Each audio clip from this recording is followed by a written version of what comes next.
Nice. Well, We're good now. lucky for you, I have taken notes up to this point. And as long as we're at it, there are 2 meetings every year where we're not in this room, we're at the Grange. Right. Of election day. Right. We are also working at getting internet into the Grange Hall.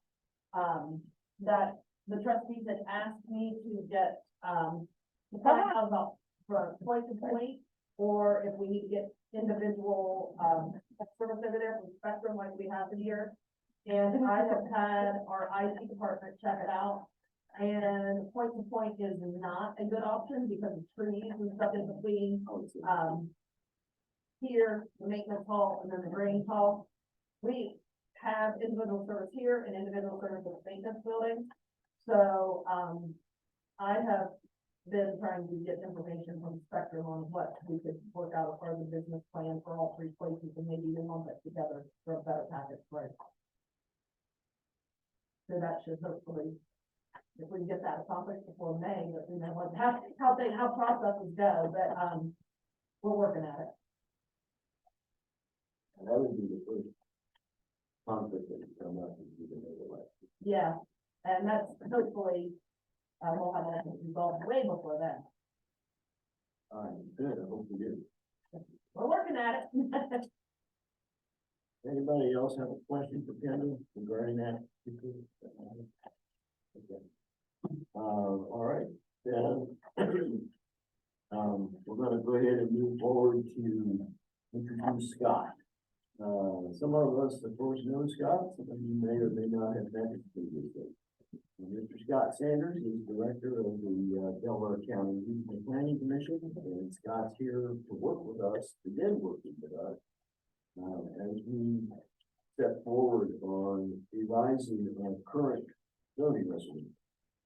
So, with that as an introduction, Scott, I'll just turn it back over to you at this point to see what it, how you want to proceed forward from this point. Not that I want a mic, so do I need something? That, yeah, thank you for asking. I didn't get there's a portable mic in that drawer over there. Underneath, I'm sorry, one of those. But one of here. You have the batteries in it? No, it does not feel like it. It feels very light. That one then, Scott, you won't have to stand over there by the microphone all the time. You can just use that. If it does work, we found previously that it works very effectively. Very good. Do that. I think so. If you will go ahead, we'll test it out. You can speak and we'll ask Brittany at home if she can hear you okay. Okay, can you hear me? Famous phrase from the last 2 years. Sounds like they hear you. Okay. Well, right, so I feel like, I mean, I do know many of you, or I've been in email contact with others, so, I feel like I know everybody, once they're here, so. Yeah, so we've worked with the township before. I'm from Delaware County Regional Planning Commission, we need to meet. Yes, before. I mean, I've heard your name, but we haven't met yet. And we provide support whenever townships need it. I worked with a group here to work on your comprehensive plan back in whenever that was, and then Jonathan Miller and I, teacher at the office at the time, helped you through the last update, which stretched into COVID, and that went into weird online meetings and probably stretched longer than it, but certainly longer than it wanted to. So that was finished, and now you're asking me to help with zoning text review. So there's not a public to really explain that we're not changing anybody's zoning, because sometimes you have to go through that when people show up and they do that. The intent here is just to look at your current zoning code and to bring it up to any standard, any updates that might need to look at. Okay, well, one of the things I thought we would ask the commission and group this year would be what we see as some priorities that we identify as potential areas areas that need to be addressed within the current zoning. He, provided us with feedback, and I sent out another copy of that to, back in July. Provided some general kind of feedback, and everyone has a copy of that. Well, at least they do electronically. I don't know if they have a copy. They print a copy of it overnight. Yeah, and I was just gonna say, if I like, that, I debated internally whether I would bring you something to review for tonight, or whether this would just be a time to just talk about some issues, because when I was here, I don't remember when that was. We kind of, it was a whole round robin of development, and I think it was before Intel, and we talked about all of it. So rather than try to bring you something to review, which we'll get to, and I think a lot of times people want to know how these meetings work, and I would assume that the next meeting I would bring you a red line version, marked up red line, however you want to call it, and we would kind of go line by line. And I know some people criticize that process, but if it's any group that typically ends up doing that, it's the zoning commission. There's just no way to, I mean, you can do your homework and look at it before the meeting, but typically it's, anybody see anything on this page? And then we turn the page, and I'm sure that you've done some of that. I know you've done some of that, so, you know. Well, the article that we started with, when we were beginning this process ourselves. Yeah. We haven't touched it since October the 10th. Okay. And we really didn't make any revisions at that time. What I got here is what I thought we would progress. So you sent me Yeah, that, and they I'm will trying get back to, to you. I'm trying to count out for myself, in case we don't want to just, we don't fill the time with big picture items and thinking about what we want to work on, and we can certainly go through that. Well, I know one of the things that we had talked about and what we did, as we addressed in Article 8, bottom residential, was that we, made an effort to take out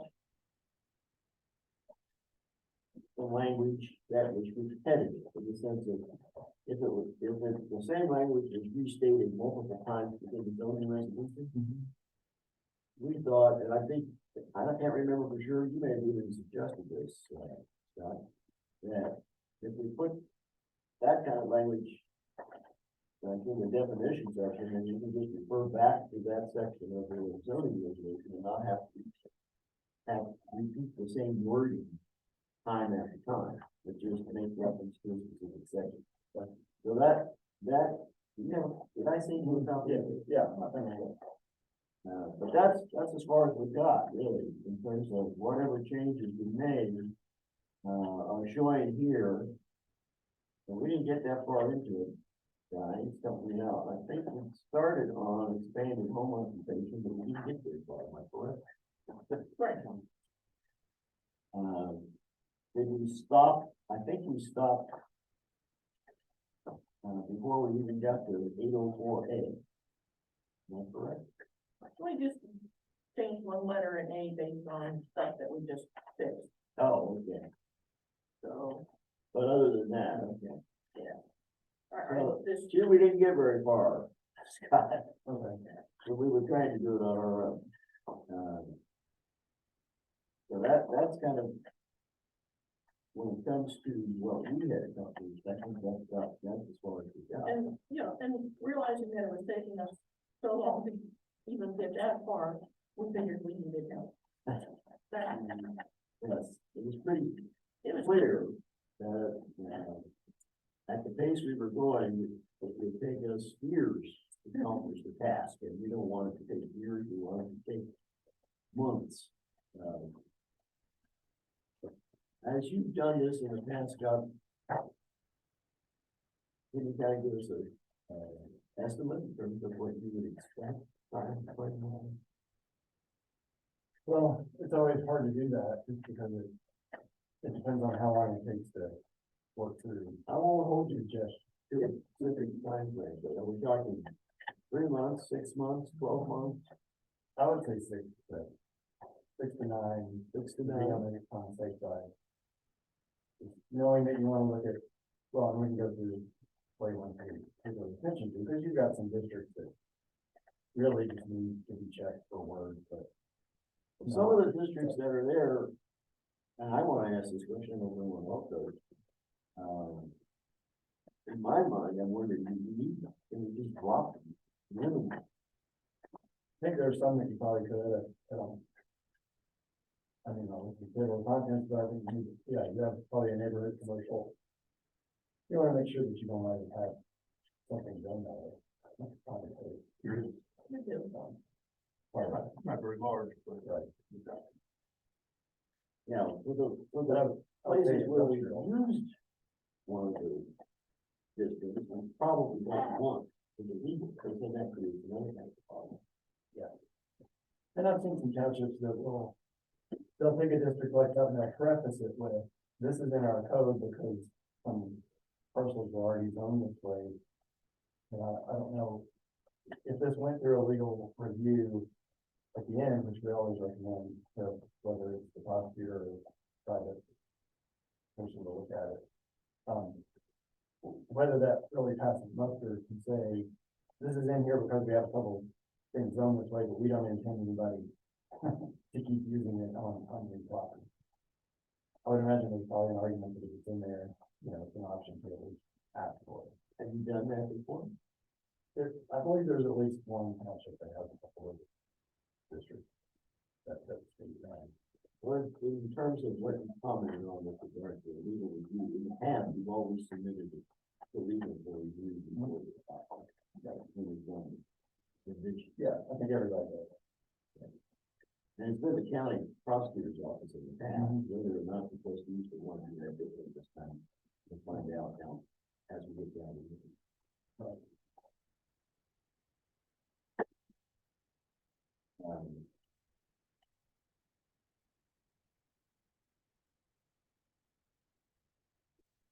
We started, by the way, with, FR one, because that's the one that we have been using most often, which is from AR one to FR one.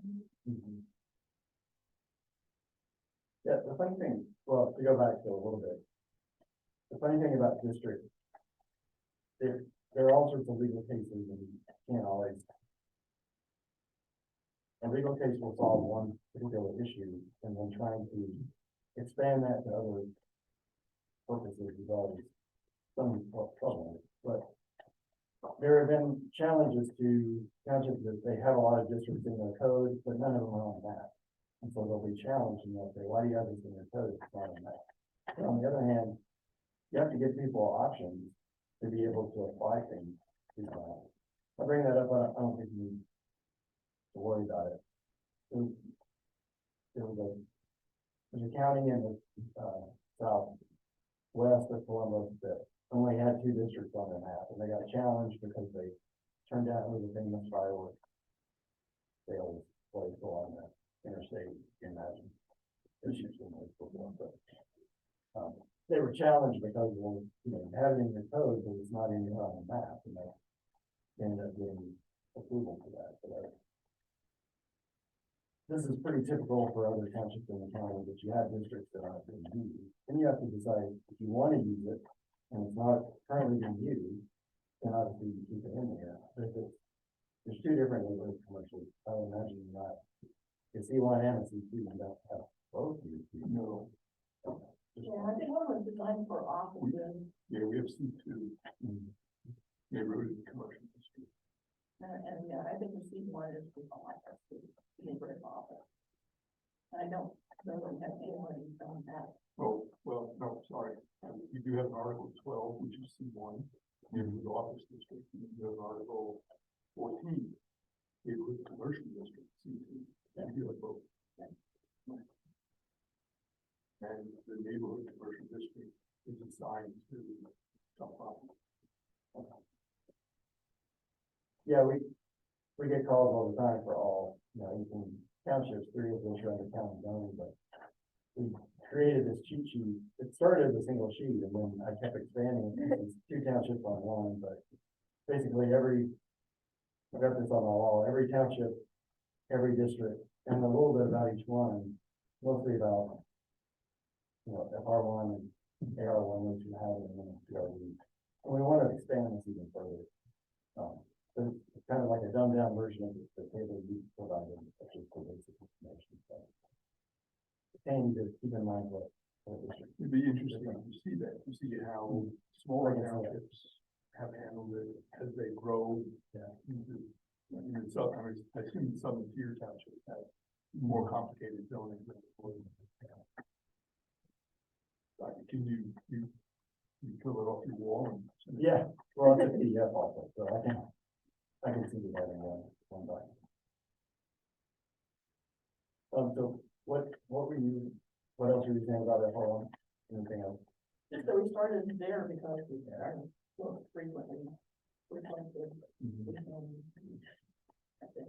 That was back in, the date, the time frame when, no one was considering Intel. Yeah. And we adopted this, 2 months before Intel came to the forefront? I mean, the comprehensive plan, so I say that. So, as we were working forward, we've been back in this year. In July and into October, we thought, well, we should start with the FR1 simply because that's the one that we were getting all these requests for. But right now, the number of requests is dropped off. There's still going to be some because there's going to be folks that will want to take a smaller parcel, 5 acres, 8 acres, 10 acres, 12 acres, and they'll just want to split it into 2 or 3 lots for themselves and their family, or maybe they want to sell part of it to themselves. That will continue, so we definitely will anticipate that, that district's going to continue to be and utilize. And just so that you know, because I don't always have interface directly with zoning commission, one of the reasons that when we do those reviews for the rezone, they're pretty basic when we do the L1, FR1, because we figure that's better. Less wasteful than to, build it out outside of the lot. As you have more complex pieces out, our staff would usually be more detailed. I know we only send you the page or two from our minutes that, when we do those reviews, just for your township, but, the more complex the case, the more time we take, and we do a full review, especially for when you have overlays. When you're only doing an administrative review, we can compare the whole development plan against the zoning text, because at that point, it's not, should this or shouldn't this be approved, it's do they meet the standards? Since you've mentioned the overlays, I have a question that when we hold the meetings about overlays, are they technically considered hearings, or should we call them something else? It's just like, it's the same thing you would call someone that comes in and wants to rezone their property, or when you go to adopt this, I assume that's a hearing, so you'll have a meeting to initiate it. You'll set the next hearing 20 to 40 days later, right, no less than 20, no more than 40. And then that's your hearing. I suppose you have public comment at the beginning and you talk about the case, which at that point you know a lot about, because you're initiating it yourself. And then vote on it and move it to the end. That's the recommendation that we had from the prosecutor. We follow that same message. But when we call them hearings, sometimes people think they can start a referendum. Well, the adoption When we're adopting it, yeah. For the overall thing, but not for individual Right. people who go down the overlay. But so when we. although if it's already approved, then that's not referendum. Yeah, so what do we call those? Well, that's the. I mean, my first thought it doesn't matter, but I understand if the hearing suggests that it's a referendumable, which I don't know that language necessarily means that. Well, It's just it's a hearing or a meeting to review and approve the development plan. That's presented. But when you get to that point, I'd recommend you get the right language for the resolution or how we want to advertise it from the prosecutor's office. Or I meant to bring you a printout of, I've collected a lot of handouts from both John Burgess and Street, over the years and in the prosecutor's office, and it's always a lot of gray pages of legalese, and I've made it more friendly, more, user friendly, it's not like an annual. And I'll bring you a draft of that, and it has some stuff in the back, sample resolution, sample wording to put in the newspaper. We are currently reviewing the final development plan for a PRCD, but. And I just want to make sure we were following things, the right words, right term. We did post it as a hearing. And basically that, because we were advised, the procedure that we need to follow is the same, up to, but excluding the amendment. So, when we close that, whether if we approve it, and move it forward to the trustees, at that point, we will indicate to the public that it's not referendable, but it is subject to, appeal in the, common pleas court under chapter 2306, something like that. I have it written down, so when we get to that point, I'll cite that, specific reference in the ORC. That it is appealable to the court, but it's not referendum. And I don't even know, I mean, you can save people trouble, I guess, by saying that it's not, I don't know that you have to say whether it's referendable or not. No, we don't, we just inform the public, and the trustees do the same thing. Yeah. When they have they always say that. Because it can't go into effect 30 days, but that won't apply to the PRCD, the one that exists, that will pull it down. And that can go into effect unless somebody appeals to the court. Does your current one have a trustee step for that? I forgot to look. Does overlay, yeah, you can write the overlay however you want. You can have just the zoning commission as you voted when you're done, or it can go to the trustee. In ours, it says it goes to trustee. Okay. If they want to change it, we're in the process of advising right now. And that brings me to one of the things that I had really noted about,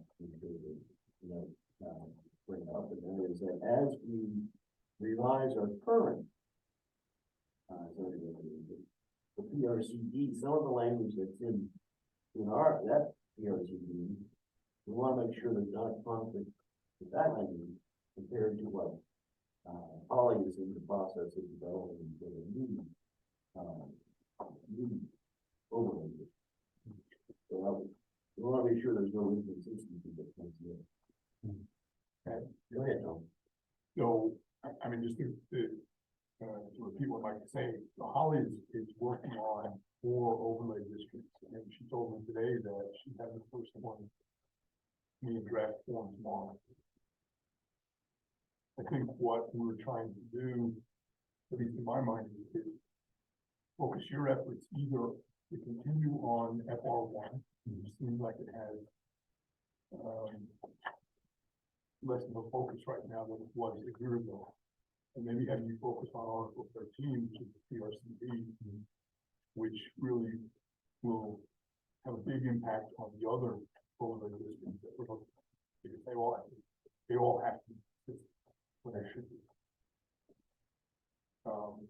And so I think when we went through the PRCD, we went through PRCD the first time, when we started the process, we found that it was a very repetitive, confusing process. And maybe there's someone in agreement that we kind of stumbled around trying to say, what part of the, what are the actual steps? There's a site visit, which is not the entire mission, and that was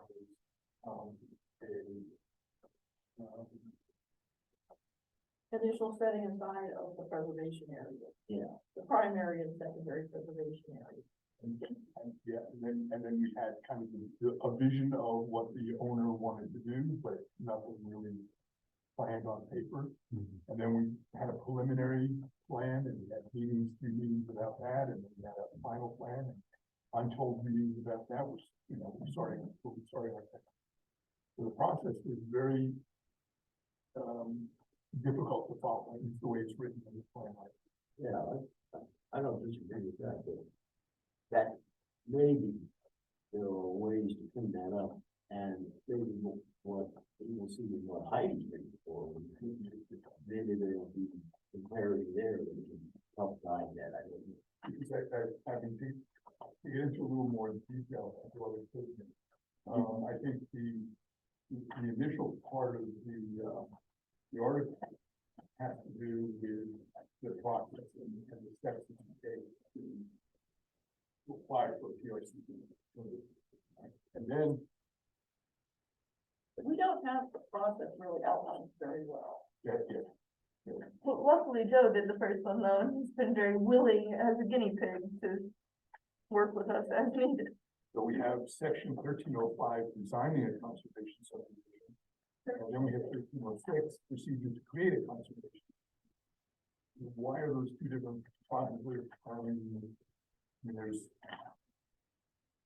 Yeah, well, I mean, Yeah, and then you can see on 1307, which has the PRCD development plan standards. Yeah. So I agree that, and what exactly then becomes the primary thing to be focused on? Well, obviously, the final development will have to be whatever we sit down as the plan standard. But where do these other things then come into play? Are they requirements?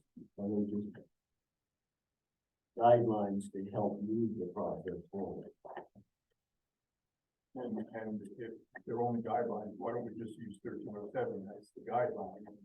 Exactly. Remove 1305 and 1306. I think there are things in 1305 that you can get skipped in 1306, which is kind of just the very nitty gritty of something or other. And the design and part of 1305 was,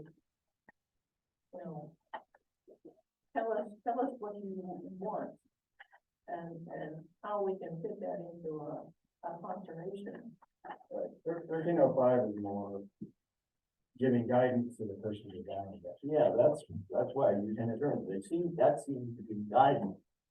Probably not, it's not in a logical order. That's good. And I think a lot of these codes are like that just over time. A lot of them, the plan districts, they'll have some of the process up front, and then they'll have all the standards, and then at the end it will say how to manage the development plan after approval. It makes a little bit of sense, but still, you'd like all the process to be all together, so that you can skip straight to the requirement. So I can see why somebody just wanted to put permitted uses quickly at the beginning, but then it kind of gets. So- It's very confusing, in part because it's lengthy, but there's a lot to a plan development. Well, but also this is one of those things that we can potentially shorten by moving a lot of the explanations to our definitions and using the same definition consistently throughout the resolution and just referencing it. That will hopefully take some of the confusion away and make it more concise and easier to go through. Since part of what Harlem is working with, there will be another form of the conservation. Yeah. It would seem logical to me then that the procedures in both of those conservation subdivision articles would be the same. Now, the details of what's in and what the requirements are in terms of the specifics. Under the plans, some of these plan standards, they would be different. But the format, couldn't it follow the same? I think as much as possible to stick with a consistent Yeah, preliminary that's meeting, what I'm saying. application, whatever process will make our lives easier. Right, exactly. And zoning do you think, Scott? You've done this before. We have. Because it's scary to really tear a code apart, I've always hesitated to try to do this, but I've always been interested in creating okay, so for a straight district, you have the process in its own section, right? And then here's what you do, you send the notice out, if it's less than 10 parcels, you do this, if it's more than 10 parcels, you do this, and the whole 20 to 40 days is listed, because that's kind of more simple than a plan district. And I've always thought it would be really nice to have just an article that says, here's how you do a plan district. Regardless of which one it is, you choose which one you're gonna do, it should all be the same. Yeah. If you have a two-step, there's preliminary development plan process, and that's good for 2 years, and then the final, most of these are different. If it's an overlay, then it's usually just the one step, of which you've already done. So, but that's always been an idea, but that would make each article, I mean, once you know the process, putting it in the code and intermingling it with all the standards just confuses things, I think. I It would agree. make your articles very much more simple if you didn't have that description somewhere else. I don't know if overlays would, I know you could do it, an overlay could work the same way. I would just, I think it's possible.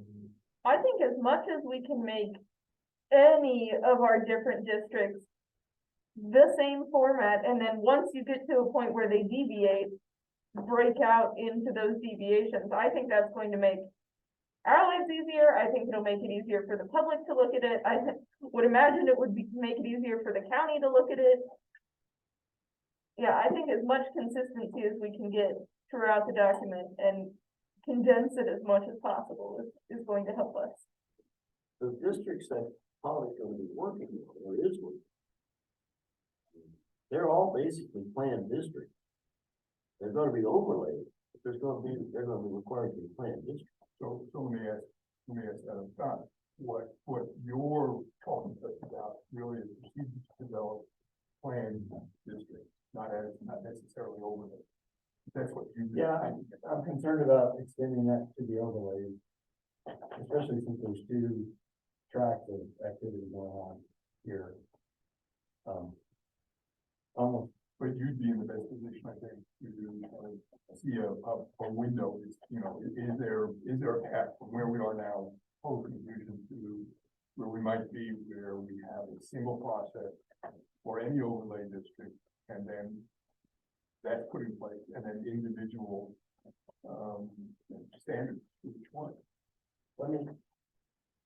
yeah, well, I also have, I'm gonna look at your planned residential district as well. Let me, that'll be homework for me to answer that question. Yeah, this is right now, this is the only overlay district that we have. Is the PRCD. Well, I think Harlem Civic, what's it called?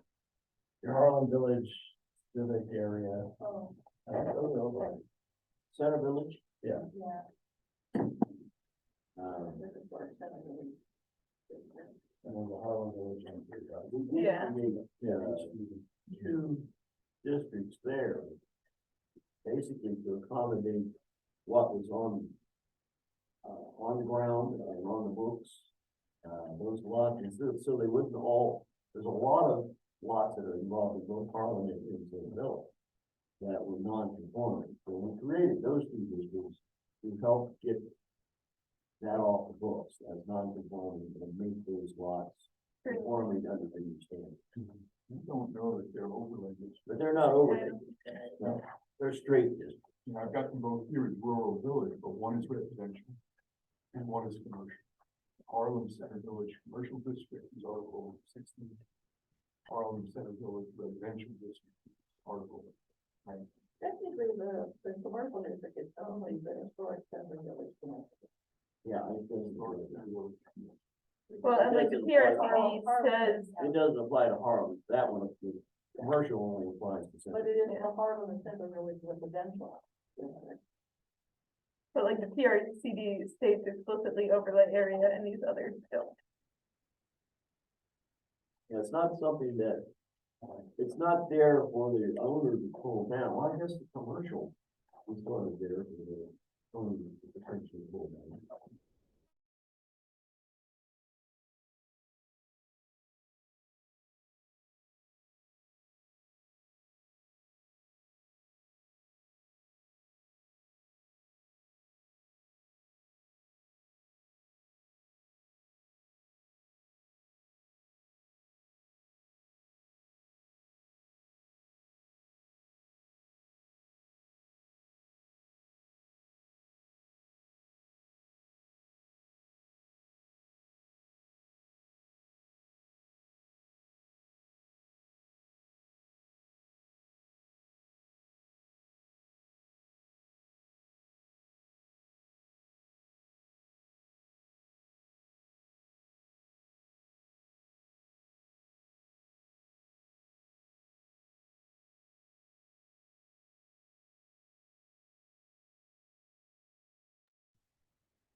We've lost all audio.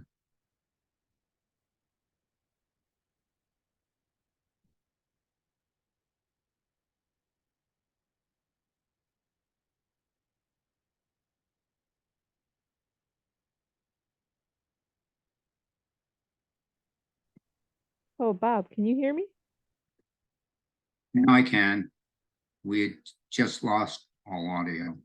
Okay, I hear you. Yeah, I asked them. I said it, they're checking on it now.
Responding to my question. All right, we're gonna try that. Is that better for I hear- everyone at home? We're Yeah, I back. hear you.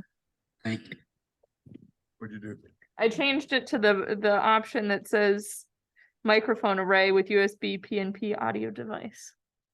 Why it switched away from that on its own, I don't know. Well, okay, so I think I have good direction there.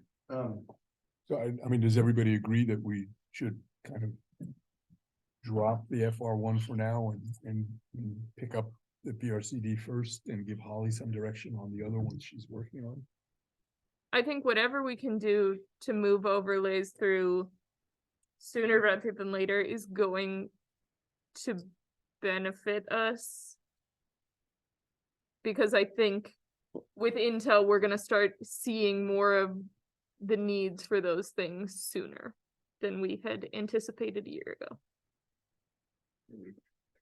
Well, the overlay districts that she's working on, they are going to be coming to us for consideration. And I think I agree that in terms of what we want to then make sure is that we keep what we've already got in the way of an overlay district consistent with what the new ones are going to be. We don't want to develop and have inconsistencies there in terms of the process and the procedures. Obviously, we're going to have the existing overlay district applies to all properties in the township that are AR1 and FR1. That's not going to change. Correct. But then there's going to be these 4 others where there are parts of the township where they will be applicable, but they won't be applicable all over the township.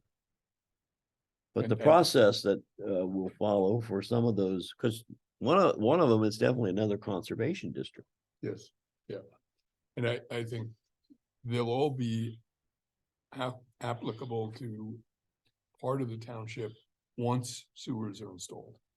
And I think that's the big difference is that we have no sewers now, sewers are coming. But until sewer comes to a particular parcel, I don't think the overlay district applies, The new ones, the new ones. yeah, Okay. I agree, yeah, they don't apply because they don't have sewer. And Whereas, that should be written into them. Yeah, very clearly it should. Yeah. the current one can be utilized whether there are sewers present or not. Obviously, it is being utilized in the PRCD that's being developed for Duncan Run Estates, Right. And we which that specify- name may get changed. Yeah, we Density specify, changes if sewer is available. yeah, we specify that the density can change Yeah. Yeah, if the sewers become. Yep.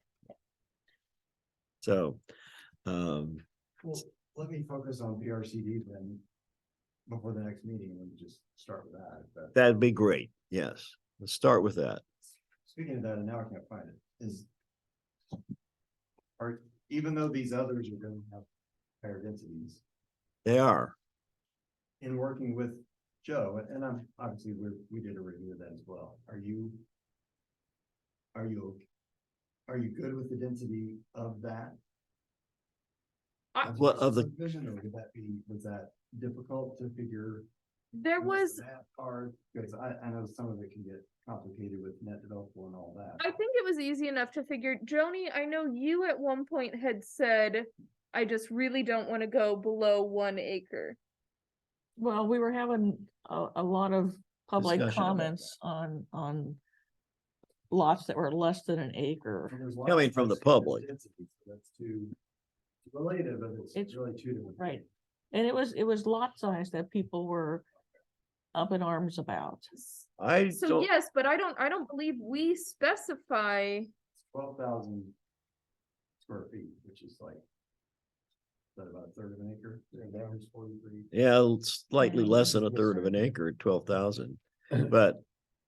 So that it's in there that it can be significantly less than an acre, but the reserved open space has to remain the same. So I guess my question is, I understand that there's been a lot of public pushback and there will continue to be until we go back to 5 acre minimums, which isn't happening. So we're gonna have that forever. So at what point, if we have this overlay that exists, if our density allows for less than an acre, like Joe and the owner of that parcel were willing to work with us. But if somebody in the future is not so willing to budge on that because more houses, more money. Again, I Then- think that smaller size is for sewers. If sewers are present, isn't it? Well, but when you use the calculation, which he did, of the 0.6. Yep. When I did it, I got, I think the number I got was like 27.6 Yeah. Yeah. dwelling units that it Yeah. could have in the developable. And so that's the limit, and he's doing 26. So he's actually doing fewer than they Slightly potentially fewer. would Yeah, be but allowed. that net developable acre was a calculation outside of the zoning resolution. It was done by a surveyor or a planner on a map and said, we could, that this parcel here has out of 69. 67 acres, I think, something like Right. that. Yeah, that there's only 46 that are developable. And out of that 46, divided by 0.6, you get 27. And Joe, they managed to squeeze in 26, and they couldn't figure out where to get another one in. And still have 50% open space and 50% developed. And the last thing I want to say is that it seemed to me from the way that they have the parcel laid out and the septic fields laid out, there's not a lot of room to make them small. Right. So I don't disagree. I think he's done a very good job, fitting things in and based on soil types and things like that. I don't think he could have fit more in, but hypothetically, had it been able to fit more in and gotten a lot that was less than an acre, we can't really Say no. prevent him from doing that, right? Because, If it's one As long as it meets the standard of the 0.6. okay, Then- On the developable acres. yeah. So if that means that, that the lot size would be reduced, yeah, it could be reduced and then there's more open space. Yeah, I think under the standard, that would be permissible. Now, if we take the existing Article 13 and we make any changes to it, that makes it subject to referendum. The changes, but the existing Yeah. PRCD doesn't go away. But if, for example, we say, we really don't want to mix this is existing PRCD with and without sewers. It should be one way, or it should be without sewers. That's what it's for, 0.6. You tell us what your net developable acres are. And that's the density. That's the number of houses you can put on it. And take out, but if we take out the with sewers, the 0.75, does that then become subject to referendum because it's a change in the zoning restriction? Well, Just the change would. Yeah. And then if it got overturned, then you go back to the. go back to this one. Okay, now, so if we take that line out, or that clause, because we're gonna have an overlay district that is for sewers, and whatever the density is on that, I think it'd probably be more than 0.75, because we're looking at areas in the township which will be very soon subject to, or they'll have access to sewers, we think. Maybe not in 2 years, 3 years, maybe 5, 10, I don't doubt it. I don't think it's gonna take that long. So this would be just for not sewer area. In my mind, yes, but, I mean, why would we complicate things to have the existing PRCD with and without sewers when there's another overlay with sewers? That just makes, I think that's confusion. so I agree with you. However, when you try to put in this new overlay district and the public goes, whoa, we don't want that density. At least we have this to fall back on, and it does include sewers. Yeah, I Now, think I'm not- there's a I'm not saying fallback He's here. going to fight it, I but I think the There will public's be- probably going to. there will be a contingent of the public that will Absolutely, fight everything we do. yes. Well, So I don't think we should make any effort to remove that from this until we can get that through, and then if we want to try to remove this, fine. But I think, I don't think we should take this away before we have that other one. I don't think we should create any controversy regarding the one that's already on the books. Because there's gonna be enough controversy, and that's what kind of you're saying Mhm. with regard to the new ones that are being brought forward. Yes, And I think what Holly is gonna write, and I can send you a copy of at least the residential overlay district that she's looking at. I think we were looking at 2 or 3 dwelling units per acre, that's not kind gonna go of for. shading from south to north. That's what that's what your other document. And also in the northwest corner where the proximity to Galena and their sewers. So I imagine that's, and that's, I don't know what the divisor is, but it's not 0.75. It's No, the acreage that Joe had, if he went with the 0.75, he would only increase it to like 34 dwelling units from 27, so you'd only be increasing it by 7 dwelling units. Yeah. Where if you had 46 developable acres, you could probably get double that number of houses. Yeah, if you put in a different formula. Yeah, so it'd be 92 instead of 46. That's a big difference. Your lot size issue, I mean, you are limited by, I don't know how much flexibility you would have. If you're doing on-site systems, you have to have really good soil And we to don't, be able to do that. And What? generally, you need 2 acres in most places, but they can get new technology on different sites. So I don't know where 12,000 came from. I think, I think our office probably generated that language in the first place. I don't know that number from any other code, but I don't know. I don't know where that number came from either. That was adopted. I can't remember. It says 2019 when it was revised, but it was adopted about 2014, I think, for us. I think it was the year that we initially adopted it. Well, so I think I have some direction there. But even though we weren't gonna, we could probably still talk about FR1 anyway, right? If I have some questions. Yes. Oh, yeah, for sure. So you're talking about limited and expanded home occupations. If you're interested in that, that comes from different places. Are you open to trying to?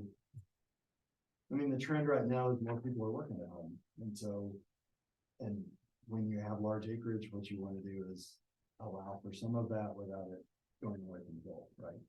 So was that some of your conversation was, how can we do limited in a way that's maybe more liberal for people to use?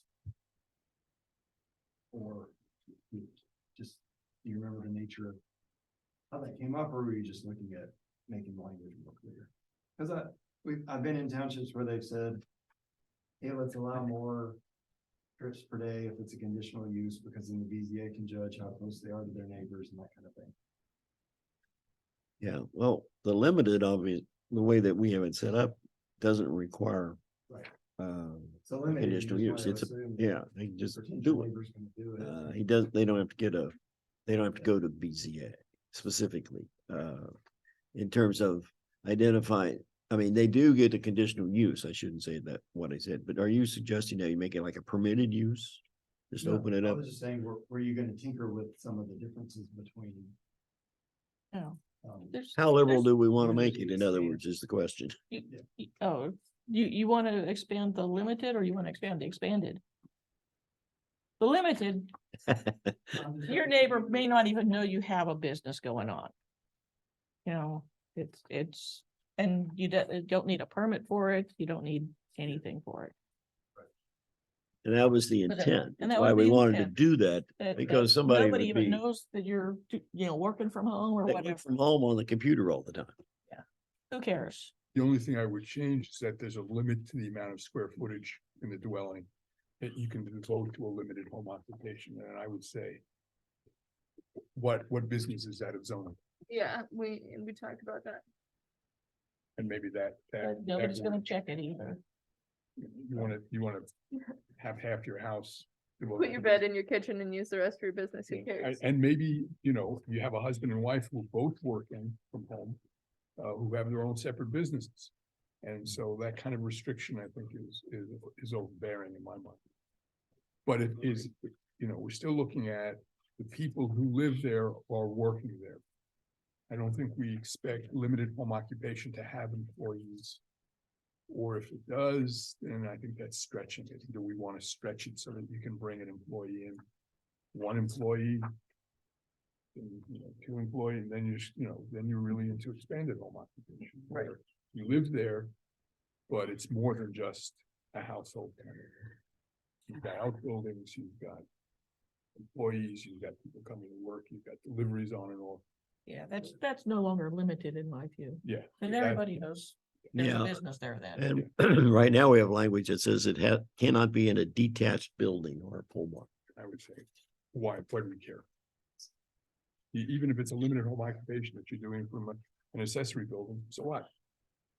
To me, So, but my other question with this, you brought up a while ago, you had an entire list of businesses in the township that still have it. were not approved and more than a limited home occupation. So what's the sense in having either if there's never any follow through and people are just doing whatever they want anyway? It just depends on how much you wanna put somebody out there chasing down everything everybody's doing. Yeah. Well, so I guess my point with that is, can we sort of expand these a little bit more so that we're not trying to police every little thing that's happening because it's happening anyway, and they're just doing it anyway. Well, some of the things have been grandfathered in. Yeah, I understand that, but I don't think Tom's list included grandfathered businesses. I think it was No. non-permitted uses. I mean, I brought this up before, I don't know if Scott's heard it, but that, a farm economy, you go back 100 or 150 years, was you lived where you worked. That was, and you raised your family. That was the nature of a farm economy. And so the farmers had a real stake in the civic government, because this is where everything was concentrated, raising their families, growing their crops, living. I mean, And while that farm economy has tended to deteriorate over time, simply because of transportation networks mostly, the whole idea of working from home has had a resurgence, not just because of COVID. And so you're back to live where you work. So how do we get back to that farm economy vision in a non-farm economy without putting so many restrictions on people that you'd rather unrestricted. You never told the farmer you can only build one barn, I think there's a big difference between farms that were 200 acres and a lot that's 2 acres. You know, So do we say unrestricted on 5-acre parcels, but restricted on 2 acres? And that gives people some incentive to develop a 5-acre property. Well, I can say right now that I'm not in favor of unrestricted anywhere. I would be opposed to that because people will take advantage of that. Yeah. And, if you say limited, it's unrestricted, then that means like the operation that we were all upset about in the past.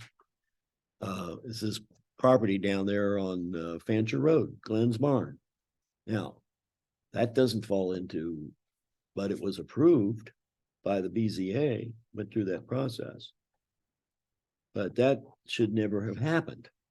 It did. You're always gonna have the exception, not the, you're always gonna have people that's gonna take advantage of that.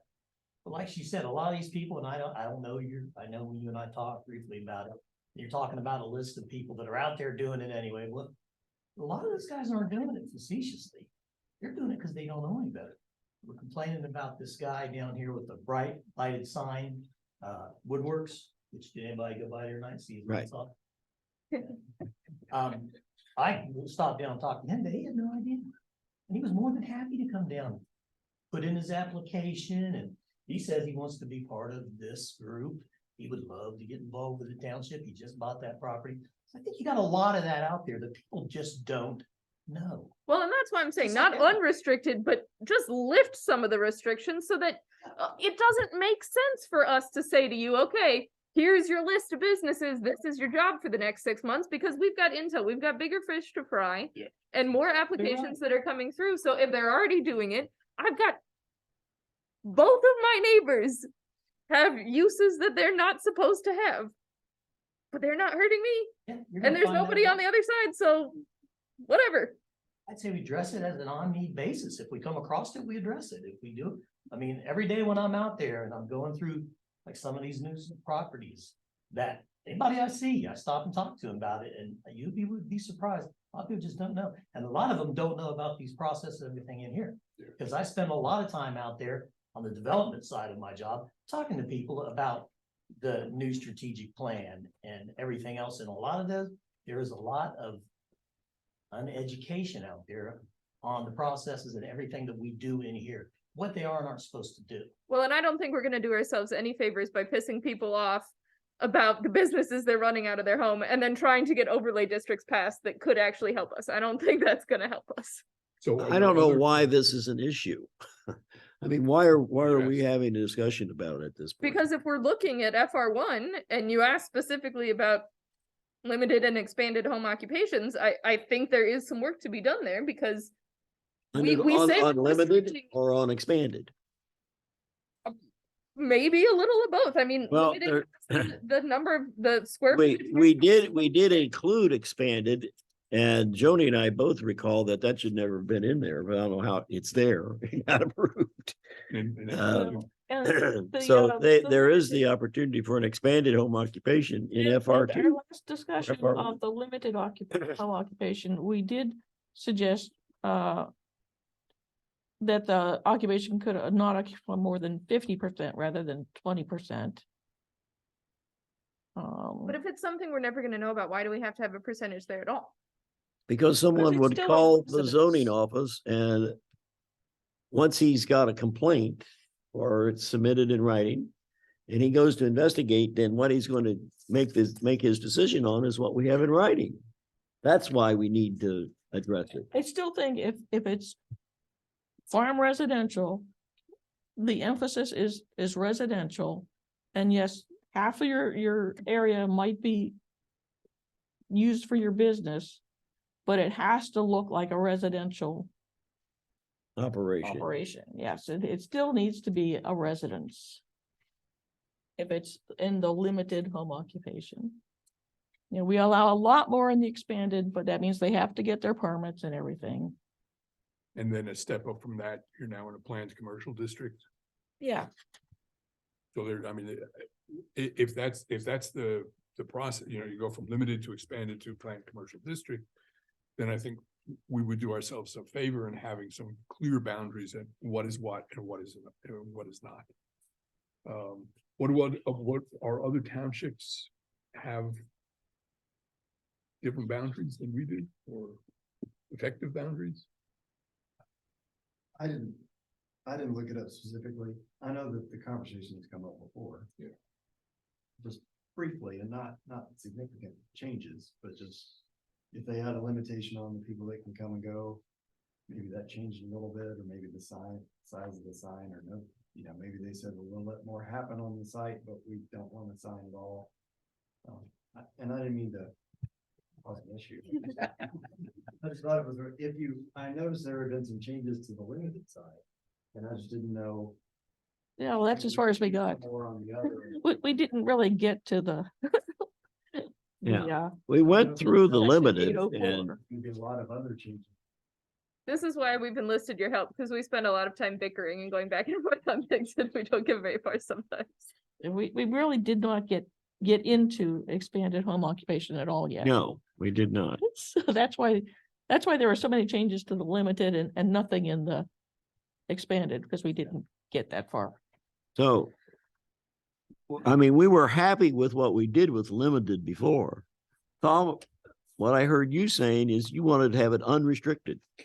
Now, did I misinterpret that? Less restricted. And I believe I'm with Tom, but I think this is the same point we got to last time where Tom and I said, fine, whatever, 50%. Yeah, I don't think that you should let somebody work out of their home if there's no bedroom and no kitchen. And it's not a home, then it's just, they're working and they're living somewhere else. I don't think that works for limited home occupation if they're living somewhere else because they've taken over their whole home to run their business. But the number of deliveries a day. That's already been changed. And and allow one employee, does it have to be a family member? Maybe not, I guess my tendency would be to If you're allowing employees, it's no longer somebody working from home. No longer somebody working from home if they've got an employee. It's no longer someone working from home. It's someone working and hiring someone to work for them in their home. Yes. Is that still limited? That's expanded as far as I'm concerned. You're running an accounting business and you hire somebody to do paperwork, filing and stuff. Would the intent be to whatever you did at FR1? I mean, I know this came up a little bit. Would you do it to both so that AR1 isn't different from FR1? Or? I believe the thought was that expanded home occupation would only be allowed in AR1. That was sort of the discussion we had gotten to, and I think that's about where it ended. Yeah, we never reached conclusion on that. I agree. Yeah. As a conditional use. I mean, there's so But many if we're other- going to have an expanded home occupation in FR1, then we could look at the conditions being different for FR1 than they are for AR1. Yeah. I would be willing to go either way to say FR1, especially if it's or even PRCD, you really don't want people running large businesses out of those kinds of lots with neighbors, because then you've got, you don't know what people are doing and how much noise they're making and how much storage space they need and what actually goes on. I would try to limit those to 5-acre parcels. Limited home occupation, I would make it as unrestricted as possible. Employees is different. I mean, in my case, I run a business out of my house and my employee lives in Geauga County. But I could as well have somebody coming in to do the same kind of work that she does. Now, I don't do it anymore because I'm retired, but that was, 10 years ago, that was the way it worked. So I don't see it being a problem personally. But I don't speak for the commission. It depends upon the nature of the business, but then the more we get to that, then we get more and more details Yeah, in terms of potential, is it enforceable? Yeah. How do you monitor it? is it white collar, is it blue collar, we're pushing paper or, you're making stuff. Does BZA have statistics on how many permits they've granted for expanded home occupation? Is Well, that it's- the conditional use paperwork? Cause That we might just be. got all of that, I just filed it away. And yet, I mean, it just crossed my mind that if, and not that you are, but if you were gonna take the expanded out of FR1, you'd wanna know which ones you'd already granted, not that it would, I mean, they would still have that active permit. Mhm. However, they wanted to do. We can look to see specifically which ones have been approved as expanded home occupations by BZA.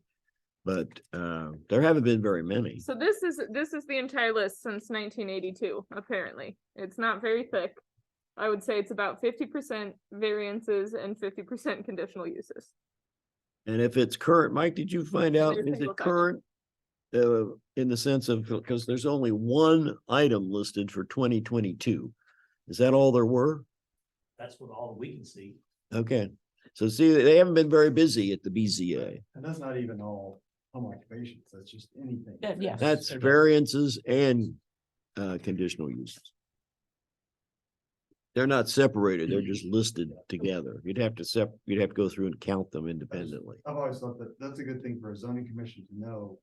If there's an area of the code that's consistently being varianced, essentially. But that's not a statistic, I don't think, to help guide you. Yeah, it's not.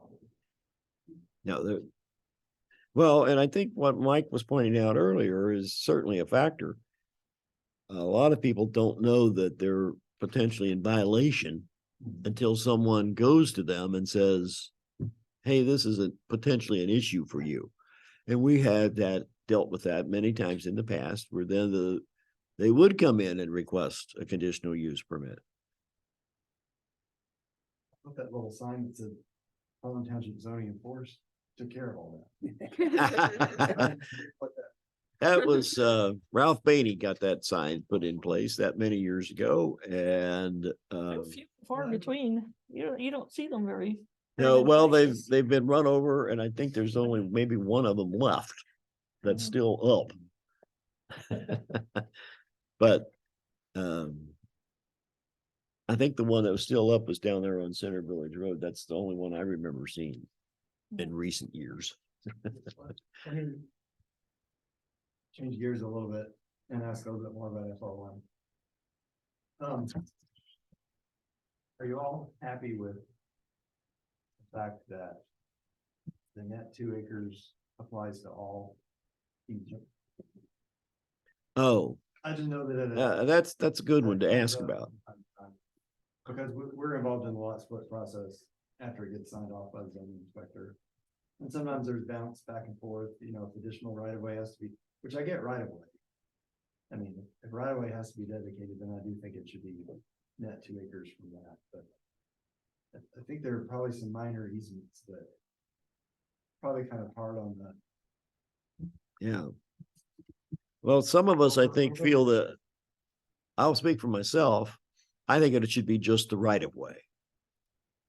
But I think there are some other folks who think it should be all easements to get to the Well, net I acres. did think it should include those giant transformer lines that AEP runs through. Cause Those also, I mean, they go through my yard and I now have a non-conforming lot. If you take that easement out. But the fact that you can't do anything with that, really. Well, some people are doing things. Well, and if I'm AR1, I can continue to do my agriculture Right, under, I could run pasture back there. right. But you, Sure but you you could. can't run your septic field underneath those. Correct.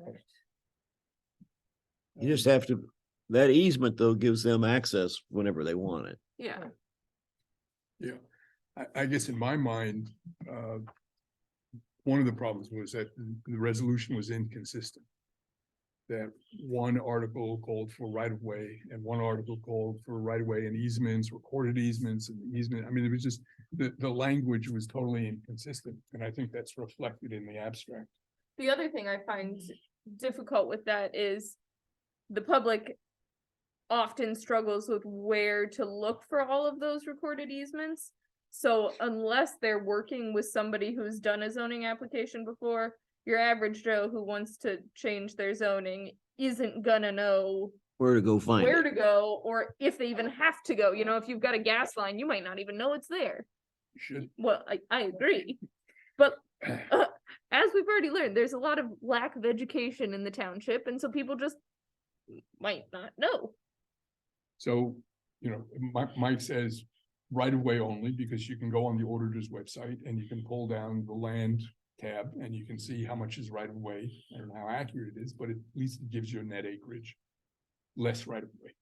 It doesn't tell you about whether you got gas pipelines or water lines, or, I mean, there's, all the utility easements. It doesn't tell you whether you have drainage easements, and I think that's important too. Certainly doesn't tell you whether you have wetlands and floodplains. In my mind, all of that should be taken into account. If you want to develop a piece of property or divide it, and you don't know that, if you don't know where the tile is buried, find out. Because I don't want to have to rule whether it should be split or not, if you can't tell me that there's tile in it. Because there's tile. And then you're gonna cut into it, and then you're gonna destroy it for everybody else, upstream and downstream. I mean, I see that point, but can we as a township, do we have a good source to send people to get all of those things? Because I know Joe was here for one property and he was like, the way I found the tile was looking at a map from 50 years ago and then looking at the map from today and just seeing how the vegetation changed. That's not an accurate way to Yeah. tell the public, okay, go find your tile. But you can go to soil and water conservation with your parcel ID, and they'll run you a map that shows where the tile is. Mhm. It's not accurate, Tom. I'm just saying, Yeah. we just did lot splits for my kids. You and I talked about it when I did it. Yeah. My oldest daughter and her husband went to Water and Soil, and they gave them a map with all these pretty yellow lines and everything. That's your drainage tile. So avoid those. No, the farmers ran other tile to dry out the field, and it was probably done with Water and Soil, may not have been, I don't know. Yeah. But not one of those were on the map that Water and Soil gave to those kids. And I looked, like you said, the guy looked at the map, see the vegetation, you can see the lines Yep. in the dirt. Yep. And I said, there's your drainage tile, that goes along with this hand-drawn map my dad made. And it's right there. I said, they didn't believe me because Water and Soil told them that was not right, and they cut through 3 drainage tiles and had to reroute Tile? them. Huh? I mean, were they clay tile or? No, it was black corrugated. Well, that's a different thing.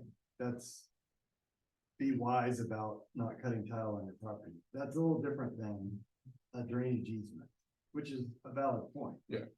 Which is what these tiles went to, and it was a mess, but we had to fix the big drainage tile, the watershed, the Edward Tippy across the back of my land. But either way, I think there is sense, like you say, in making sure all of the easements are taken into account so that we don't end up with a lot that has so many easements that they barely have room for their septic.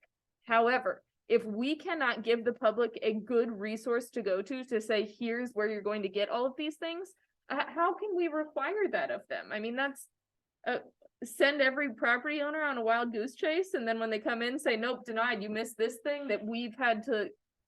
Well, it's Look gonna for be what difficult pictures for to us when they bring in the application. In terms of the easements, who are we gonna expect, Mike to go and check it out? Did they get all the easements involved? Who on this commission is going to go and verify that they did take into account No, but all what it easements? does is we use what they've given us. And so it doesn't come back on us, it's on them. Again, There's- it's all great, there's a but if they problem. keep missing something, doesn't that open us up to lawsuit? If Well- one person found an easement and another person didn't find an easement, and we should- say we left it up to them? You know, whatever they present as their application is what we fall back on. Yeah, and that's to give why I us think that if we legal just go with coverage. the road right of way easements, it'll be easy for people to handle it, as Tom has pointed out. All these other easements won't be, and that's what you're saying. It won't be easy for them to find, so how do they come up with the calculation? So But with that, that being said, what if they do attempt to put something over an easement that causes problems down the road? Is that just you didn't plan well enough, you're out of luck? Is that what we're saying to them? And you can't build there? Yeah. No, we don't do that. we don't make that decision. We're looking at Come to us. easements only for purposes of net acreage. The other possibility is forget about it being net acreage and just go with Gross, and I think straight the whole- gross yeah. acres. I think the reason this township and others have gone with net acreage is that it's because of on-site septic, that if you don't have room for an on-site septic because of all these easements, why are we allowing, you know, the rezoning into something that won't work? I mean, Joe has done a lot of work. He's opened my eyes in some ways about what he's been able to find with a fairly simple survey. Now, do you want every 5-acre property owner to have to come in with a survey before they split their property? When was the last survey done and how complete was it? You know, and you're saying they bring a survey and it doesn't show any easements. We assume there are none. You'll know where the water lines are. You can, you know, Delco will tell you where all their water lines are. And AP, you can just look up in the air and you can see them. And natural gas lines, they're all marked. So there's some, you know, there's some knowledge that township would have where you can, you know, talk to a property owner, that specific property, I know there's a gas line running near it. Make sure it's not on your property, or if it's on your property, you have to tell us how wide it is. Scott, do you know, or the last time that we had discussion about this, there were only 4 townships in Delaware County that still required net acreage. We were one of the 4. Has that changed? Is it still the same 4? Well, I wouldn't say still, Oh, because it'd be more likely that someone would want to add net instead of use gross.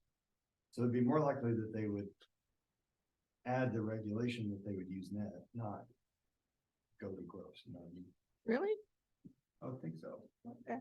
Because I would think the more complex you get, then you're asking these questions and considering the easements as opposed to just starting out with, well, we require 2 acres and that's just what it is. And they never ask the question, should it be gross or should it be net? Yeah. But I rarely see it in the straight districts like the FR ones. It's the plan districts that some do, most do, and some don't. That they'll have as part of their PRD, if you want to rezone, then yes, it's this density, but it's net developable acreage. And then that's defined somewhere as X% for roads, any floodplains, any steep slopes in excess of 20%. And then wetlands on the National Wetland Inventory. And sometimes there's something else, but, and then that's just part of your calculation. So you take your 100 acres and you subtract that. 20 yeah, and acres. the big power lines would Yeah, probably, that'd be one too, yeah. And that's what we saw that Joe did on this large PRCD development. We Right, saw that goes all on. Yeah. The reason I was thinking of it in terms of the 2-acre parcels. Yeah, I don't think. and- You know, basically I don't remember now for sure, but there were only 2 townships, as I recall, that required net acreage on 5 acres. We were one of the 2. So, maybe we do away with, if we don't do away with it for all of it, 2 and 5, maybe we should do away with it for the 5 acres. Well, one problem it creates is with the county engineer. He will, That's it, exactly. he'll approve a lot, 5 gross acres and off they go. It's not the county engineer, it's just the fact that, well, it's the map room, which Map room, yeah. is a different department, but it is under the county engineers, but. And it's not, well, it's the recorder. Yeah, they bring Well, it's this, the map room and the recorder, so if it's over 5, if it's 5 acres or more. yes. They approve it as a lot. then They don't. As a have to parcel. Go through, they don't stamp it with the green stamp that says RPC required. And when RPC is required, then we make sure that the township signs off. Yeah, so it's a state, I mean, it's the ORC, it's not the county engineer's fault, but it is a problem because you can get FRO. And I tell people who call, they think that then it's the Wild West. If I want a 5 acre lot, then I'll put 3 flag lots in a row. And I said, well, you still have to conform. If you're in a township that doesn't allow back-to-back flag lots or no flag lots at all, just because the map room didn't stop you doesn't mean that when you come to the township, that they have the right to say, I can't give you a zoning permit because this lot got created. And especially if they call, they're like, well, now you know, because I just told you. Yeah. So you're not gonna have the excuse of, well, I didn't know. And the bad thing is, it's never the guy that creates the lot, it's the person they sell it to. And, Yeah. you know, and Yeah. build their dream home because township's being mean to them, but. That's one of those buyer beware things. you know. But that is an issue that's all over the county, just the 5 acre issue. Yeah, that was why I'm thinking along the lines of dropping the net acreage requirement specifically on the 5 acres, because it has other issues that it creates. Someone had reported to me that they had been at a Harlem Township meeting and someone said, well, a lot of those 5 acre lots don't even conform. But you don't We have a say lot of non-conforming 5 acre lots, that's correct. only because of the easement situation. Yes. Or the, yeah. Not always. Well, some of it's Yeah, not because of, always. they were created without adequate frontage now, but. Yeah, I think frontage already had me in trouble, but then the power line doubled me. Yeah, so anyway, back to the issue that we were talking about in terms of, the net acreage for 2. Where do we want to go with that? What kind of advice? Do we want to leave it in for right now? And Scott's working on that.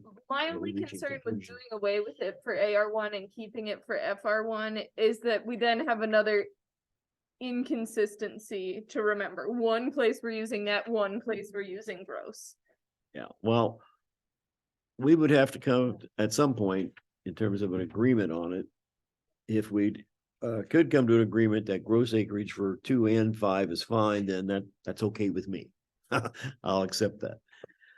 But I still like. I'm only one person. Yeah, I still like keeping the right of ways as not part of your developable acreage.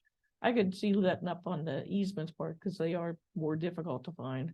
They're not impossible to find, but they do require some effort on the part of the property owner. Yeah, And the other thing is that the right of way is not taxed, where the easements, as far as I can tell from the auditor's site, he doesn't take those into account, so you get taxed on the easement. You're paying property tax on that gross acreage. actually, I pay Taxes on taxes on my, But I get the same argument when somebody owns the CAD and they own the drive all the way back to the back and the neighbor. They're like, I'm paying the taxes on this whole driveway and my neighbor's not. It's like, well, that's what was created when you bought it. But the second answer is the taxes you pay are minimal on the driveway and it's the house that's all value. well, my taxes do include the right of way. Because that's my property Is only right away. is, You're very close to the street. yeah, it goes out to the center line of the road. And so therefore I'm paying taxes on the right of way. Yeah, some lots were designed. That's that because way. of when the lot was created, yeah. Yeah. So there's a lot of inconsistencies at the county level. But what do we want to do? Are we Well, wanting at don't this have to- point to go with the right of way only? You don't Is have that to kind of decide where we today. Why don't reach? you let let me poke around some more and ask. some more Okay, good idea. Questions, and then I'll come back with, it's easier to see a marked up version and then we can talk about it. Any more big picture questions? I did have a question about your development standards in FR1. You have on here, I marked it in red, but I don't think I have.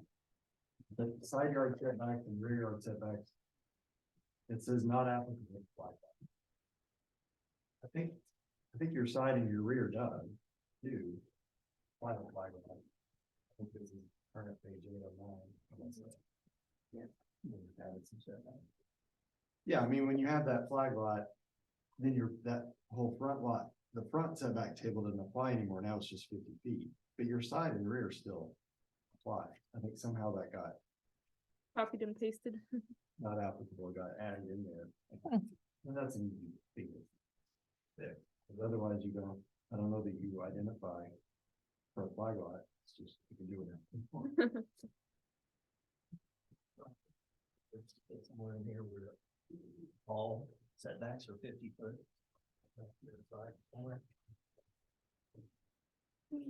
Hey, and that's the other, that's why this is applicable to sign law. Flag laws, you have all the words back to the statement over here that says it's a 50-foot.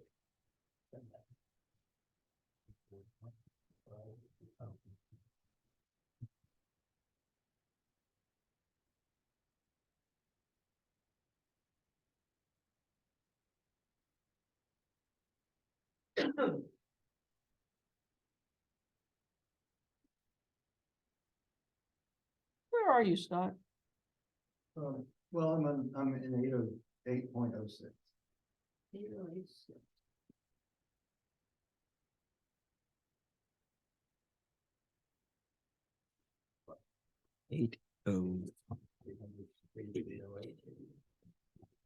So I've got 806 I got G 806. Minimum setback no less than 50 feet from the external boundary of the subdivision. That's one thing. And that's in Article 13. Minimum setback of all structures on a flag lot, no less than 50 feet from all sides, and that's only in AR1. Is that in the table? Yeah. Back in 13. Okay. Well, 13 is with PRCD, but the difference between AR1 and FR1 is I would say more. Yeah, and so in AR1, 706. It says minimum setback of all structures on a flag lot, no less than 50 feet on all sides. And 806E, which is the FR1, minimum setback of all structures on a flag lot, no less than 25 feet on all sides. But AR is 50 feet setback and the FR1 is 25 feet setback. And then that would compare, and I have to go through the rear and side setbacks for each one of those. But you're saying, why is the flag lot out of? Why isn't the same as a regular lot? I don't know. Yeah, for rear. It's and because side. the buildable portion of flag lots is usually so much less. It is typically much smaller than, a lot that doesn't have a flag on it. And this is making the setbacks bigger, I think. Restricting where they can build. For AR1 or FR1? Well, for both. AR doesn't on one side. And this says all structures, not just the residence. But also the accessory building. FR does have 25, so Mhm. that's actually less on the rear. So that's good. I didn't realize that. I didn't see that under E. But now that we've identified, maybe that's still something to talk about. Yeah, to kind of rationalize why wouldn't they all be the same? Well, the AR is 50 all the way around, right? Yes, But FR is not. FR is 25 all around. Well, 806. rear yard setback, the dwelling unit can be closer than 80 feet to the rear line of any lot. Now, accessory building shall be located no closer than 15 feet to said rear lot. 806G, but that's not a flag lot. Oh, you're only talking about flag lots. Yes. Okay. Yeah, flag lot there is exempted, that's right. Well, it's just treated differently. Yeah. It's in a different location. And that's okay. I mean, maybe 50's not. You would think on a 5 acre lot, 50 would be. Nope. Workable. Usually. I just want to make sure, it might be worth, instead of just saying in case of flag lots, it might be worth saying. In lots not having the full amount of frontage, and then i.e. flag lots, because. It may not be the classic flagpole lot, it may be a weird shape. Wedge or something. Yeah. I mean, I always call. Anything that doesn't have a full frontage. Basically follows flag lot. Recommendation, says it started with 60 and immediately went wider, you'd wait until you got to that point where it's the right width. I mean, that's. What about a big square? I mean, they're out there in their house in the middle of the big square and they want to put a outbuilding on it, so now they gotta go 50 on all sides to bring it in. They can't get within 50 of their lot line. On an AR1. It might be worth having a separate accessory. Setback on an AR1. Well, and we've talked about, we have a lot of There's no- non-conforming, and for those non-conforming, like, cause I don't have all my frontage, do I then follow flag lot setback? Well, it also says that, accessory buildings only have to be 15 feet away from sides or rears On the FR, right? on both AR and FR. That's not, is it, are we, yeah, let's say, is that what it says? Because. I'm looking at principal dwellings.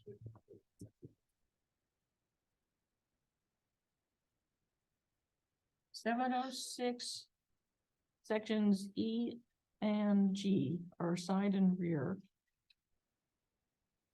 706G, I think, is principal dwelling. And not Yeah, I think. accessory buildings no closer than 15 feet. You have principal dwelling and accessory building in 706G. The minimum setback for all structures under E is 50 feet. That's what, That's what they're held to, is 50 feet on the AR1s. and then what you're pointing out, under rear yard setbacks, there's a parenthetical note says not applicable to flag lots. Right. Yeah. And then accessory buildings should be located not closer than 15 feet to any side lot or rear lot lines. Right. But that, I believe that's for the, not a flag lot. Right, but you were asking about a big square. The flag lot. So you got the big square portion of the flag lot. Of the big square flag lots. Talking about a flag lot in AR1. Buildable area. Yeah. You know, when we say it has to be 50 feet all the way around, that would include the rear of the flag. Mhm. We changed that to 50 feet all the way around, I believe, because we had some weird shapes. And the only way the zoning inspector at the time said he could figure it out would be That's to right. have the same amount all the way around. Yeah. I recall Because they that couldn't tell discussion. what was the front, what would be considered the front and what was considered the side or what was considered the rear. And that's what I told Mike. That was recommended to us by the then zoning inspector who's been gone quite a while, Yeah. yes. He's been But- replaced yeah. by, been replaced, there's 2 replacements since he was Yeah, here. but there was no way to tell which was the front or the sides, because Yeah, it was an and- odd shaped lot and So the building was constructed. it wasn't something on a we created, meaning the corner zoning kind of commission. thing. We Right. approved it, but it was recommended that that's what the zoning inspector wanted at the time. Is it worth adding? That accessories can be 25 feet or just leave it the way? And not Again, even care about again, side if- and rear, yeah, it's, main house 50 all the way around, accessories 25.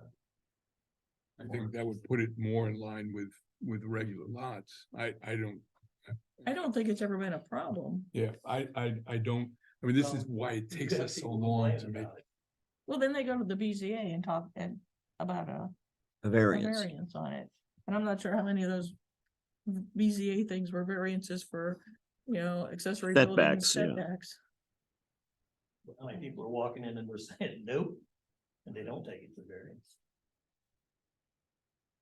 I don't Yeah. think we ever just say no. No. They just say, Go to. Building department said you can't do that. The people said, well, your setback's 50 on all sides, and they said, okay.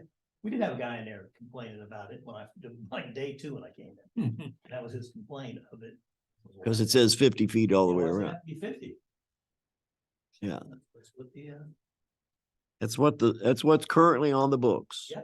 And I'm not suggesting that we wouldn't change it. yeah. It was there because that's what the zoning inspector recommended. And now if it's a problem the other way around, what is the solution? What would you suggest as you bring forward a recommendation? Why don't I look at, I marked something somewhere. I think the language was the same and Yes, the numbers were easy to find in the same place and we can talk about. that sounds good. Yeah. And And For- every other. go ahead. Every other article has a difference between the residence and accessory buildings. The flag lot doesn't, and I think it makes sense to say, even if it's 50 feet on your primary residence, it's only 15 feet on an accessory building, because that's what would be on a regular lot. But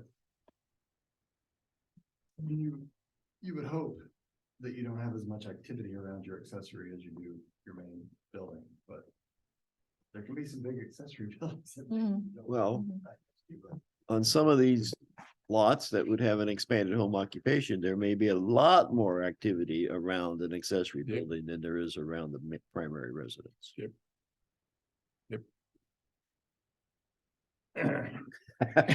I'll bring you something about it.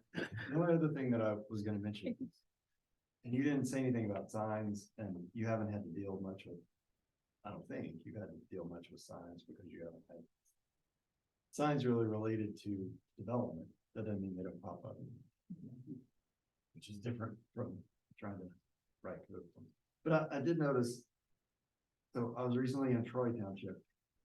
I've been working on the zoning code, and they, first of all, I want to make sure that you have monument signs instead of 12-foot tall pole signs, which is what you currently have in your code. It would be nice to capture the more monument size that's down, more easy to landscape and look better now. Then, before you start seeing a proliferation of things. But it's funny because for a township, which is just north of Delaware, they limit all their signs to monument. They have some billboard stuff because they've got 23 starting through the middle of the township. But then they let you go to if you need a pole sign, you go to the BZA. And there's nothing that says, here's what they're gonna judge that by. and the BZA handles most of our signage here, and they're actually trying to get their arms around signage right now. And we gave that whole thing to them. Well, and your code does that. It says you can approve a sign as part of the development, which is good.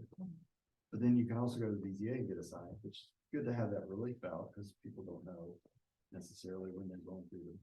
I mean, you always have signs that aren't part of the rezoning, so. I mean, the Harlem Road Church wanted to repair the sign that was out there, and they went back and found the original approval through the BZA. And that isn't up on the pole, I think. It's a foundation. Oh, okay. I don't know whether you call that a monument or, I mean, it's got a big brick concrete foundation. Kind of like the sign that we have out here in front of the township hall. Yeah, that's a monument. Yeah, but it's a mechanical That's what- sign. They didn't want to move it. They didn't want to make it bigger. They just wanted to repair it. And they said, go for it, And there's always a carve out in Yeah. that for signs that are arguments. But I would hope that whether they come here or go to the BZA, they would be following the same. but, The sign permit process is handled through the BZA, not through us. and Harlem Estates, Harlem Road in Center Village. There's a common access drive going back and probably 8 or 10 houses back in there. He didn't have a sign in his development plan, still has no sign. Can't get anything approved, Yeah. because he wanted to build a monument. He didn't have any easement to build it on, he would have to carve it out of somebody's property. Well, in that case, well, if it's FR1, this board wouldn't necessarily see it because that's not a. Yeah. I mean, once it- And that's what it is, that there's particular no plan, development. But if you saw a plan, a piece, the PRCD, that would probably have a sign package as part of your approval, so. They- Yeah, this one The current one, doesn't, they have said no sign. And to go back to that one that's Harlem Estates, right? yeah, So the story I got was township doesn't want to give him a sign because it's a rural community and we don't want it to look like a subdivision sign. And I said, well, good for them. But I don't know who, now that you've said that, I don't know who would have said that, maybe the BZA. yeah. It came from the BZA because they did take that, they did go into the BZA to get approval for a sign. And I think they actually made an application for it What and they is- were denied. What is Keller Pines? Keller Is Pines there is a here? planned residential development. And was the sign part of theirs? They have a Yes, yes, it was. sign. Yeah. Yes. Since big picture things, and I just, one more thing, sidewalks.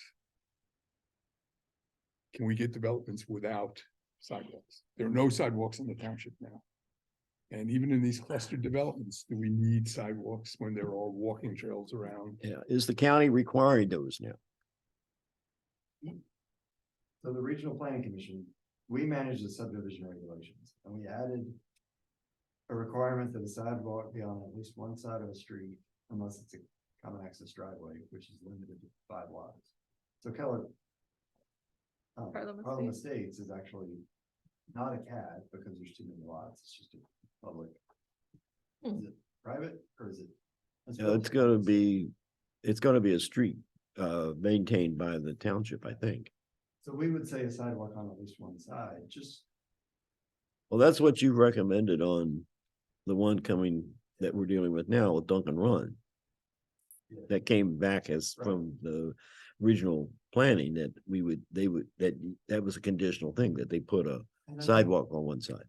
Well, and so that's just still the zoning level, so. Yeah. We haven't seen the subdivision plan. And Joe asked me, maybe just informally or it's a conversation, would if a walkway went through the open space, would that suffice? Maybe some other project. And I said, well, it would depend on how it was placed. I mean, if it's how. The key is to get people off the street for safety purposes. And now we're seeing this requirement. It's not a county requirement, but the post office is requiring these cluster box units, which don't look very rural, but I mean, that's what they're gonna make people do. That makes people either drive all the way down to it wherever it is, or hopefully be nice if people would walk more to those and give them a safe way to get there and out. But my concern after saying all that, I think the county engineer is working on, or I know they are, working on their new standards. And I'm pretty sure they're gonna put sidewalks in their standards. If it's, I mean, there's a way to make it look more rural if it's an open ditch street and you're putting the walk behind and it's asphalt and not concrete.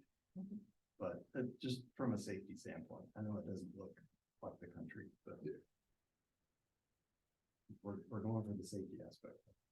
We're dealing with that PRCD now, so that'll be, if it's not included at this point, in terms of what we are dealing with, if we go ahead and we make an approval of a PRCD without the sidewalk, what happens then when they bring it to you? We only have 5 minutes left and Yeah. then we're going to adjourn. Well, I don't have to talk very long. We would ask him to file a variant because we have that relief in our system, and we would say, show us how the network of trails that you're putting in around the open space is gonna suffice for encouraging the walking community to be not on the street. To avoid the street, yeah, okay.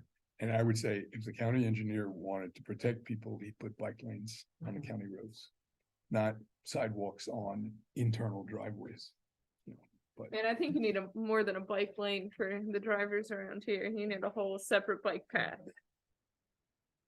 Well, that's one of their issues is they don't want to encourage bikes. I mean, if people are gonna use the road, they're gonna use the road, but if you draw people to use a bike path, then you're putting them right next to the traffic. Cars, and that's- but if you give them enough room, Sure.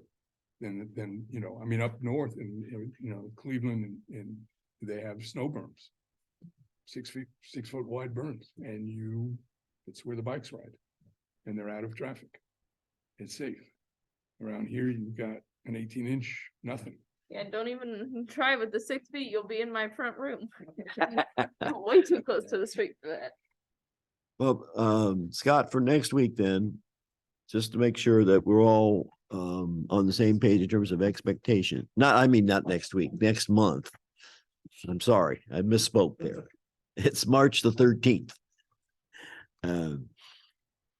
You're going to be working on the PRCD. That would be Article 13, and you'll be also taking a look at the AR, or no, not AR, FR1. Yes, yeah, I'll focus on the PRCD. Try to get that in an order that makes better sense, try to trim some of the. And then bring that as a document for us to consider. Will you submit that to us in advance of the meeting? I'll try to. You can do it electronically, then we can run off the copies and have them, sure.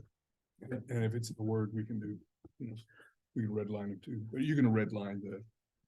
Yeah, the last time you sent that, it was a PDF file. And then we can't make any, if we wanted to actually work on it, we couldn't do any editing on it because it was PDF, but if Sometimes you. I do that just to make sure that. It doesn't get pages changed. Stay consistent. Right. Then if somebody tries to print it off, then we're talking different page numbers, but. Well, I that's can do true it. too. And it's But I like- mean, at this point, sending to us as a PDF, I don't know what do you think? Is that a problem for folks? You like to print a copy? Is it okay to have a PDF or do you want a copy that you can edit? I mean, I can print a PDF, I can print a Word document, but a Word document is it's more convenient for me if I'm gonna work on it. Yeah, well, if you have the Acrobat software, you can save it as a Word document, but I don't either. And most of us don't, because you have to pay a couple $300 for that. Rather than using the free Adobe Acrobat. Yeah. Okay. So, Well, we'll converse beforehand. and okay. You tell me, go ahead and bring copies and I'll bring copies and you. Well, I know that when we're sitting here working our way through a document, it's nice to have a hard copy in front of us to work with. Yeah. I like that. I know Joni does. Yeah, I need paper too, because otherwise I never get time to sit still in front of the computer. I need the paper to be able to run around with me. Right, I agree. I mean, Okay, very good. All right, Scott. Well, thank you. Glad you came tonight and hopefully we're moving this whole process forward. Do you want to change your initial timeline of 6 to 9 months? No, I think, I mean, when you kind of bump around like this, it's because you don't have something in front of you. Right, because that'll bring the focus in to what it is that we're working on specifically. We'll see. We'll see how long it takes to get through the beer. Mhm. Yeah, it's long. Okay, well, thank you. Okay. Appreciate it. We'll see you then March 13th and you can communicate with me about the document that we're going to share with Brittany, if you're still out there, we'll make sure that when it comes in, or Scott can email it and send it to all of us. Either he can send it to me or to Amanda, then I'll have her distribute it to everybody, but we'll eventually get a electronic copy out to everybody. And you said you would bring copies, hard copies to the next meeting. Yeah, I'll ask you how many before we get there. Oh, okay. You have a sense for how many I should bring. All right. Well, yeah. There's 6 of us plus Mike. So there'd be 7. If we have another person by that point in time, I'll call you and let you know. I don't know whether what's gonna happen with that. That's kind of in the works. That's what Kendra was talking about early on. Okay, thank you. Folks, I think it is 9:30 or, yeah, it is. Make a So- motion that we adjourn. Got a Second. motion, and a second to adjourn, moved by Virginia, seconded by Joni. All in favor, signify by saying aye. Aye. Okay, meeting's adjourned. Mike, do you have a favorite nickname or how many mics? I know. Oh, too many mics. You've got 2 in this room, and they've got Mike McKean, Mike Cannon, Mike Cavler, I've got Mike Messmer, my husband's name's Mike, I'm thinking that.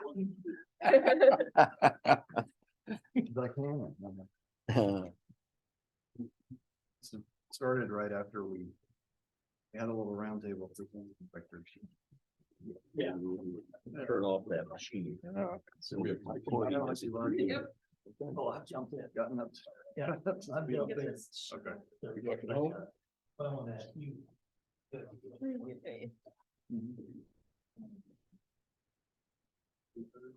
All right, well, I will see you all on Thursday.